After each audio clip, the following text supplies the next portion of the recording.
ఈ దేవాలయం ఉమ్మడి చిత్తూరు జిల్లా చౌడేపల్లి మండలం దిగువపల్లి గ్రామం నందు కలదు.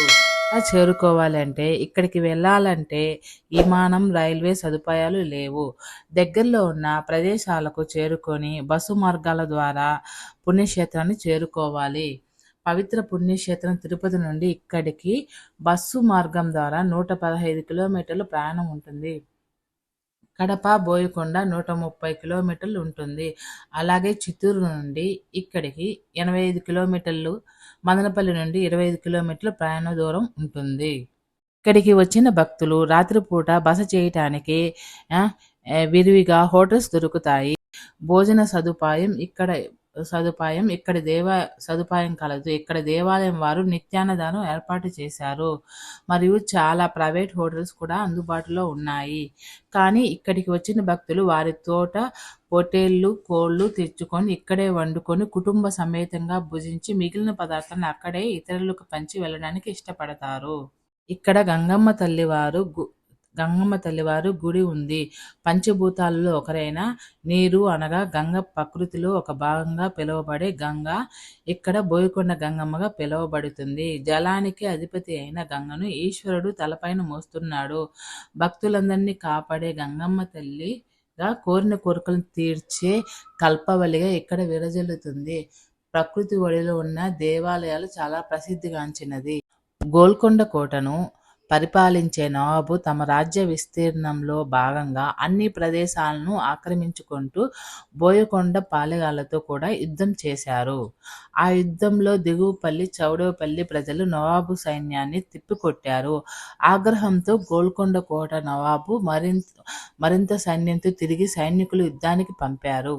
అప్పుడు ప్రజలు భయభ్రాంతులతో గంగమ్మ తల్లిని శరణు వేడగా అమ్మవారు వారితో యుద్ధం చేసి సైన్యాన్ని చంపి వారిని గెలిపిస్తుంది. ఈ యుద్ధానికి ప్రతిగా యుద్ధ సమయంలో అమ్మవారు నరకగా 2 ముక్కలైన బండరాయిని మనం ఇప్పటికే ప్రత్యక్షంగా చూడవచ్చును. ఈ ప్రదేశంలో అమ్మవారిని రణబేరి గంగమ్మగా పిలుస్తూ గుడిని కూడా నిర్మించారు. ఆ యుద్ధ సమయంలో ప్రజలు క్షామంతో అల్లాడుతూ త్రాగటానికి నీరు కూడా దొరకక ఇబ్బంది పడుతూ అమ్మవారిని వేడుకోగా అక్కడ ఒక కొలనును అమ్మవారు ఏర్పాటు చేశారు. ఇప్పటికీ ప్రధాన గర్భగుడి కింది భాగంలో ఈ కొలను ఉంది. ఇక్కడ జలమును ప్రజలు చాలా పవిత్రంగా భావిస్తారు. ఒంటి మీద చల్లుకుంటే అన్ని జబ్బులు మాయమవుతాయని మరియు పొలాలపైన చల్లితే అన్ని తెగుళ్ళు పోయి పంట బాగా పండుతుందని ప్రజలు నమ్ముతారు. కోరిన కోరికలు తీర్చే అమ్మవారి గుడిలో ఒక ప్రత్యేకమైన ఫల పూజా విధానం కూడా ఇక్కడ ఉంది. భక్తులు 3 పువ్వులను తీసుకొని అమ్మవారి తలపై భాగం నుండి వదిలితే ఆ పువ్వు కుడి భాగంలో పడితే ఎమ్మిటే మనం అమ్మవారిని కోరుకున్న పని జరుగుతుందని ప్రజలు ప్రగాఢ నమ్మకం. మీరు చూస్తున్నది గుడి చుట్టుపక్కల ఉండే అందమైన కొండ ప్రదేశాలు.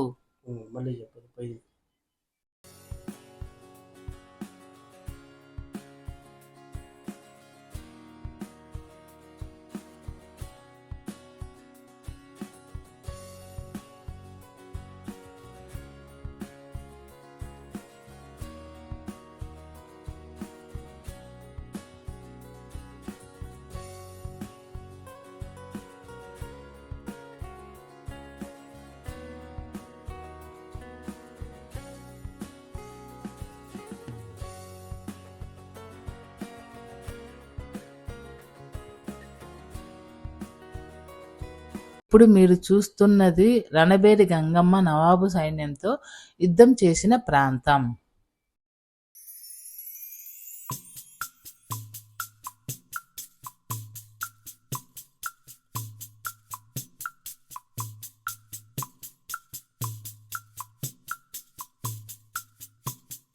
వరకు మా ఛానల్ని సబ్స్క్రైబ్ చేసుకొని వాళ్ళు సబ్స్క్రైబ్ చేసుకొని గంట సింబల్ పైన నొక్కి నోటిఫికేషన్ ఆన్ చేసుకోండి.